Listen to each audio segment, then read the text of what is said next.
Comme nous, les bêtes souffrent des fortes chaleurs. Dans cette exploitation, depuis 15 jours, les vaches ne sortent au champ que la nuit tombée. Le jour, elles restent à l'ombre du bâtiment.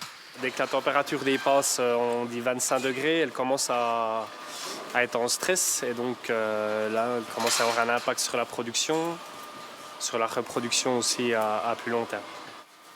Pour nourrir ces 75 laitières, le fourrage récolté au printemps vient déjà remplacer les pâtures trop sèches. On compense par la ration qui devait être donnée cet hiver. Donc on la donne maintenant pour que les vaches continuent à avoir une bonne production de lait. Dans ces cultures, grâce à un mois de juin pluvieux, les plants de maïs se sont bien développés.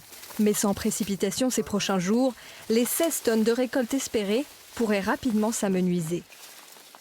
Sans pluie, le risque c'est que la maturité se fasse plus rapidement que prévu, donc avec un grain moins bien rempli, de moins bonne qualité. Après la sécheresse de 2018, cet autre agriculteur a anticipé et adapté ses cultures.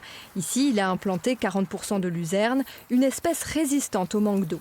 C'est une plante qui est, on va dire, magnifique de ce côté-là, parce qu'elle, du coup, elle pousse tout le temps et ça nous permet d'avoir une quantité de regain pour le coup qui est assez, qui est bien pour la période. Alors que la sécheresse frappe la région, les agriculteurs du Doubs restent pour l'heure sereins. Ils ont pu constituer des stocks de fourrage de qualité et en quantité. Aujourd'hui, la récolte est faite. On va dire que dans la région, on s'en sort pas si mal que ça pour les blés en termes de rendement. Par contre, après, ce qui nous inquiète toujours, c'est dans ces périodes de sec, c'est comment du coup derrière on va réimplanter, qu'est-ce qu'on va réimplanter et comment on va les réimplanter, quoi.